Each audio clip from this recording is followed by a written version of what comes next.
and welcome to Frankly Speaking, the show where we dig deep into the insights of some of the leading policymakers in the Middle East and indeed the world.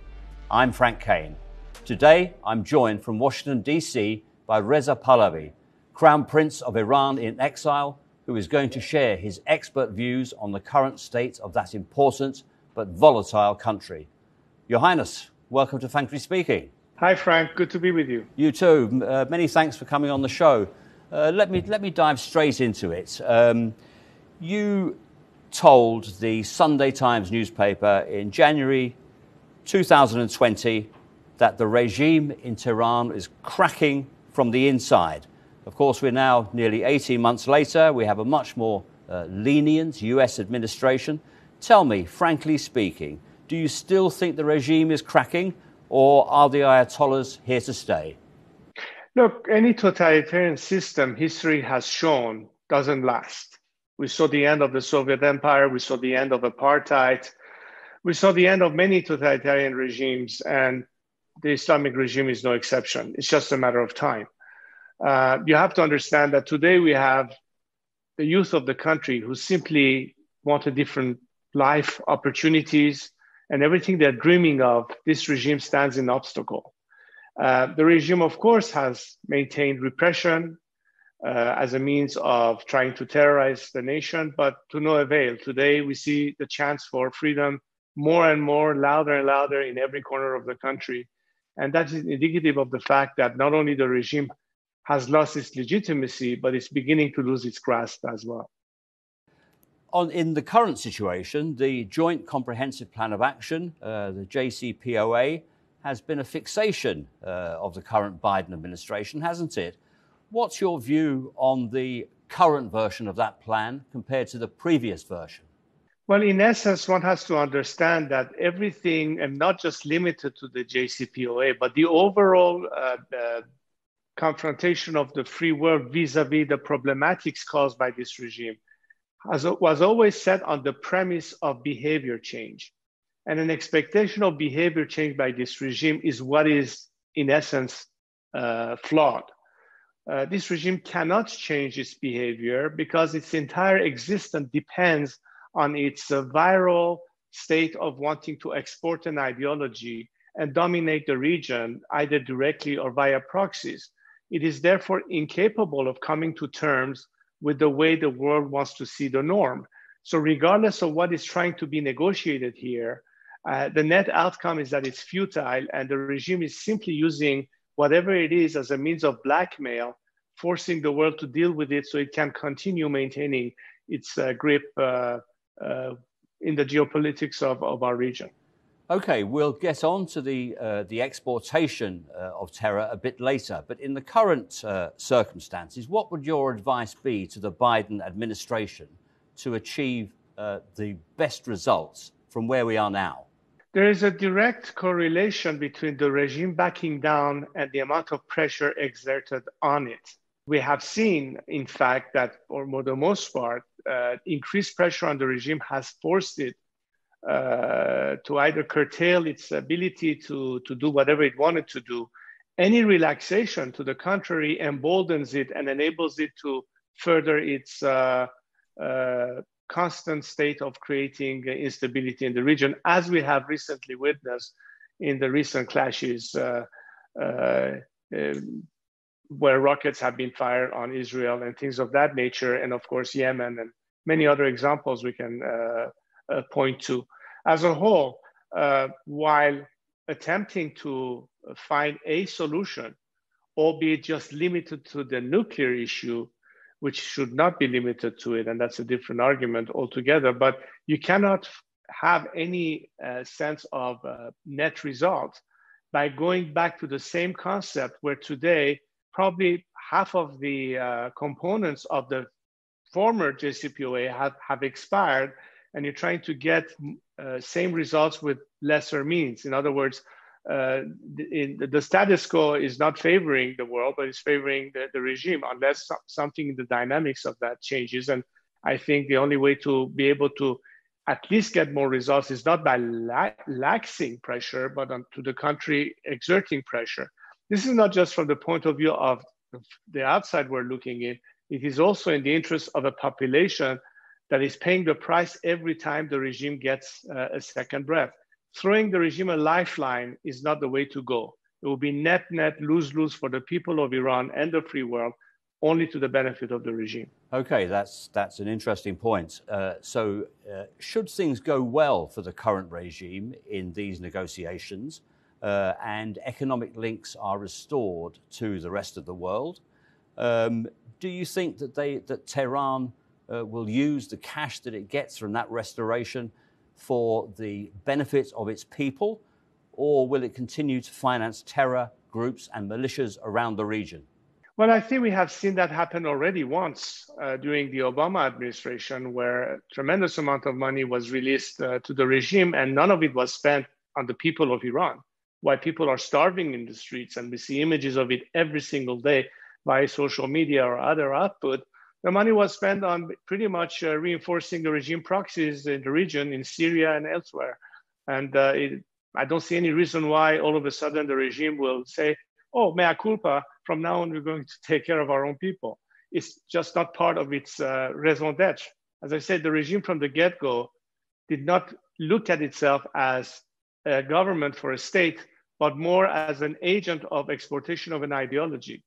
And as such, the people of Iran have always been compromised and have not been part of the regime's consideration. I'm trying to understand the Iranian mindset here. And do you see any justification for the Iranian support for Houthi terror groups firing missiles into Saudi Arabia, or indeed from Hezbollah and Iraqi militia groups too? Is there any rationale for this? Well, if in your mind you separate where the people of Iran stands and the national interest of our country vis-a-vis what is the interest of the regime and where it stands in its views, you're talking about the two separate worlds.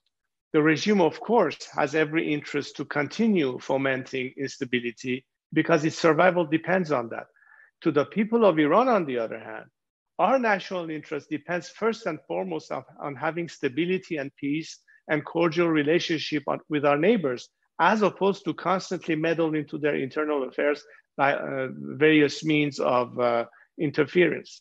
That is very clear. Suffice it to say that if you compare where Iran was before the revolution and its relationship with our immediate neighbors and beyond the world, it was a totally different story, as opposed to since the regime came to power and every irritation, conflict, confrontation that as a result of its behavior it has created, which unfortunately is the people of Iran who have to pay the price for it.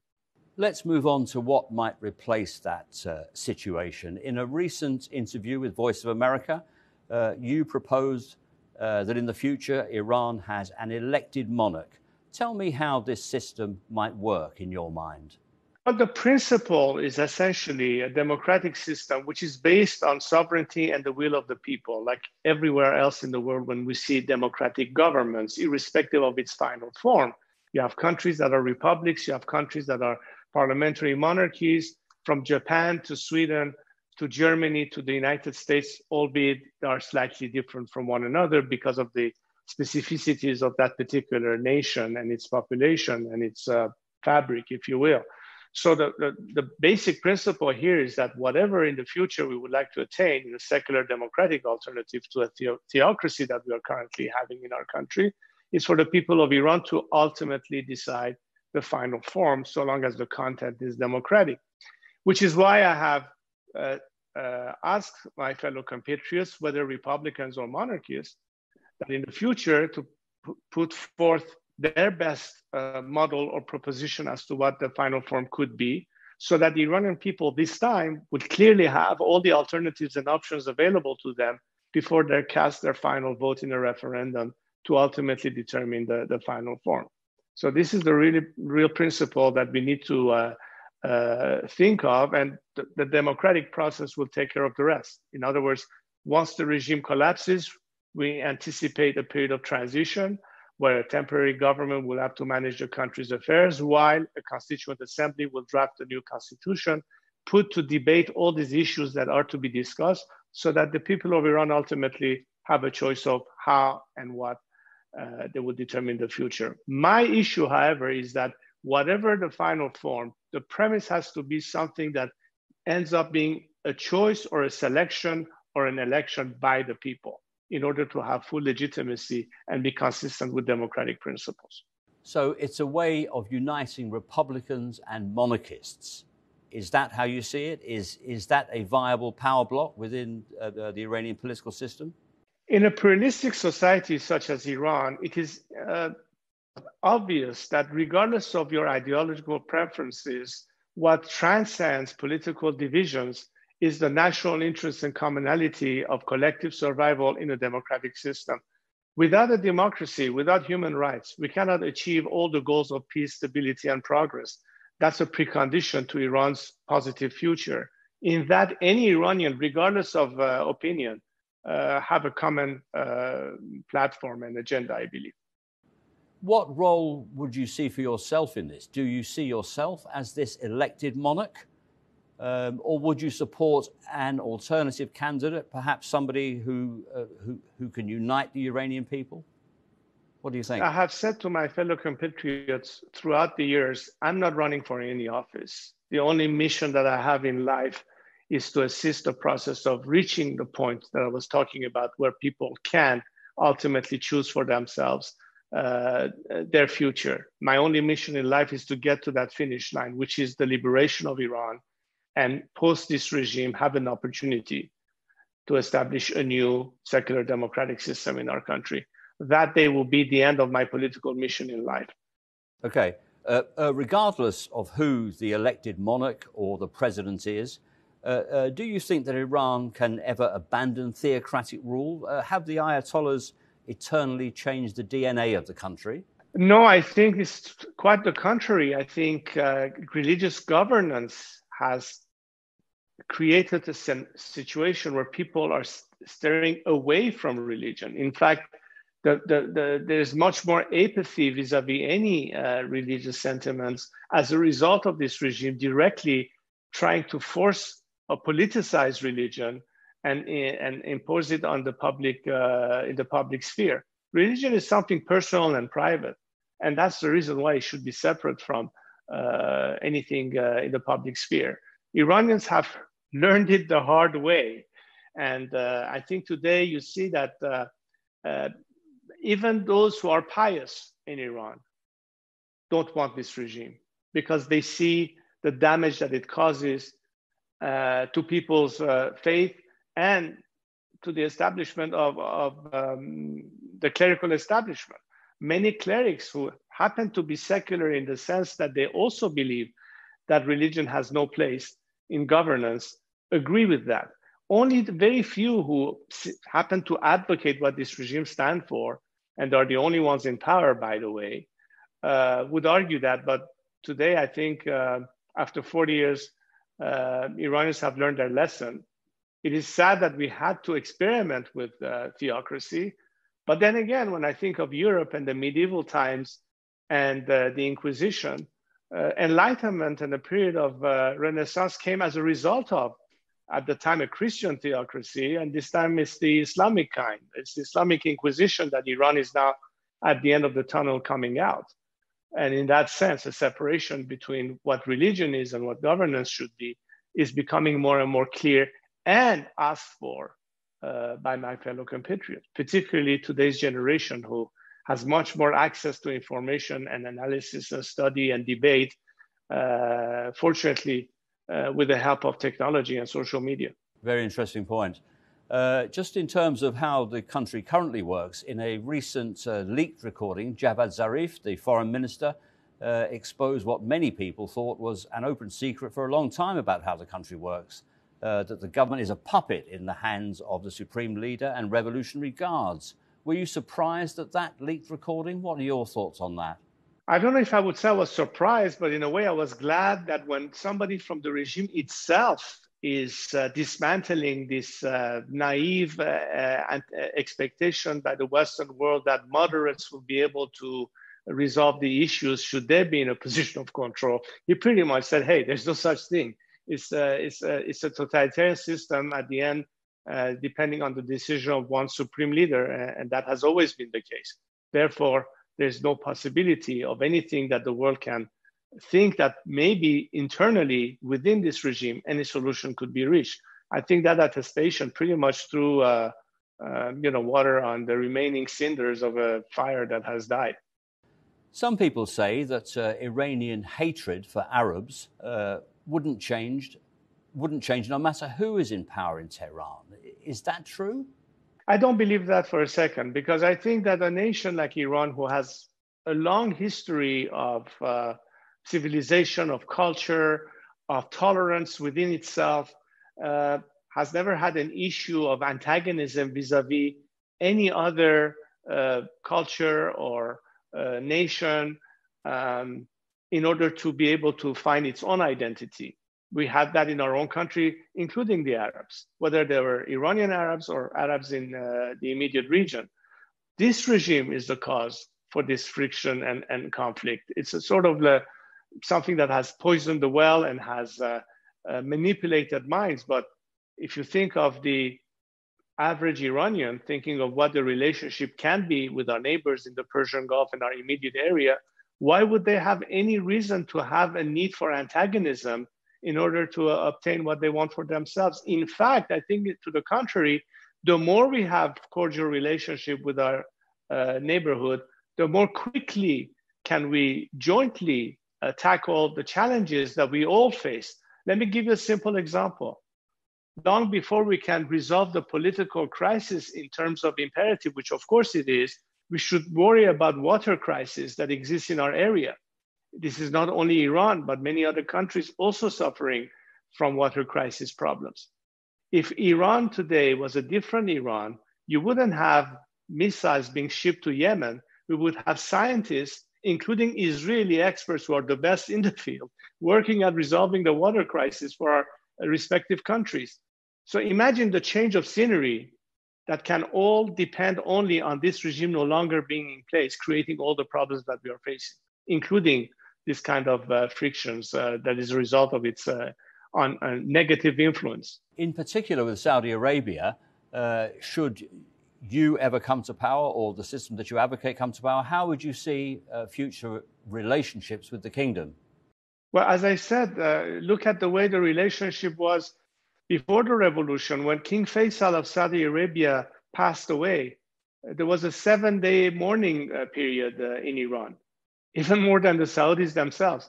That's the extent of what the relationship was. Had it not been for the role Iran played, you would not have had Camp David and the peace between Sadat and Begin that started the process between Egypt and Israel, and many other examples that I can cite for you. That means that the people haven't changed, the regime has. And as a result of it, its negative impact in the region. We can certainly anticipate a future where mutual respect, cordial relationship is conducive to better trade, better commerce, more opportunities, improving people's lives, standard of living, healthcare, regional stability, security coordination, and many things that will enable us to, instead of being in a position of constant fear and conflict from each other, an element of trust will lead to cooperation in many areas. And that's the nature of the relationship. If you look at the way, for instance, Europe is today and the relationship between the membership within the European Union and the way democratic principles enables these countries not to be in conflict with each other, because democracies usually don't go at war with each other. The result is peace. The result is prosperity. The result is increase in technology and many other things, which countries that are not thinking in that sense and remain in an axis of resistance are deprived from it. North Korea, Syria, how many examples can we find that will pretty much indicate the net difference between opportunities under democratic relationship and cordiality of relationship between such countries, as opposed to under totalitarianism, what can happen as a result? Thank you. In a recent interview, Crown Prince Mohammed bin Salman of Saudi Arabia said that the kingdom hopes to build positive relations with Iran, while he objected to some of its negative behavior. Iran, of course, welcomed those statements verbally, but did nothing to change its behavior. Do you think the current regime in Tehran is capable of abandoning what it sees as almost a divine mission to interfere in the affairs of others and to destabilize neighboring countries? No, as I said, and to reaffirm what I said earlier, the DNA of this regime is such that in order to survive, it cannot do anything other than what it is currently doing. If it ceases to do all that it's done so far, it will no longer be an agent of exportation of an ideology with the hope of creating a modern day Shiite caliphate that will dominate the region and beyond. That's their mission statement. That's what you find within the annals of what this regime stands for. Again, let me emphasize, we're talking about the regime, not the people. And I think any leader in the world, whether regional or otherwise, that has acknowledged and in their minds separated the Iranian people from this regime have got the message and could in fact convey that message that we know the difference. And I don't know if what King bin Salman has said is in fact indicative of that distinction, but it's at least a message. And I think it's a message to the people of Iran more than it is a message to the regime. Because from the very beginning, the first countries that was antagonized in the region by Iran was Saudi Arabia from the get-go. So I think the message, if indeed it is what I assume it is, will certainly be well received by the people of Iran. And whether the regime responds to it or not is besides the point, because as I said, what's really relevant is what the people of Iran will think of it, what the regime thinks about it, because the regime is on its way down. And sooner or later, people will be free in Iran, and they will be the ones to have to choose and respond to this gesture. And if the gesture is cordial as opposed to hostile, of course we'll welcome it and we'll reciprocate in kind. Okay. It goes without saying. Have you been following the reforms that have been going on in Saudi Arabia in recent years, the Vision 2030 strategy and all the reforms and liberalization that's gone with that? What are your thoughts on that? Well, I cannot be more happy to see that evolution and the Abraham Accords and everything that comes after, because we're in the direction of progress and regional cooperation and opportunities. That's exactly what's the dream of an Iranian, and I would believe probably a Syrian or an Iraqi who are stuck with the axis of resistance that keeps them from having such opportunities, where other nations are moving forward, are readjusting the circumstances not to depend on oil as a major source of revenue and readjusting their economies and having plans for the future. And all of that in conjunction and cooperation with each other, that's the model to follow. And Iran could certainly and would want to be part of that once it's freed from this regime that is an obstacle for that. There was a time where people in Dubai were dreaming of coming to Tehran to go to our supermarkets and shop in our major stores. Today, it's the dream of every Tehrani to go to Dubai and move away from Iran. It's a reversal of situation. Why? Because they see the contrast. It's a little bit like the difference between North Korea and South Korea.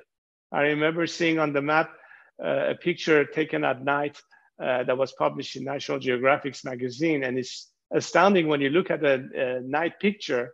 You see illuminated bright lights in South Korea, and all of a sudden there's a line, and everything above that line, which is that parallel of the TMZ, is black.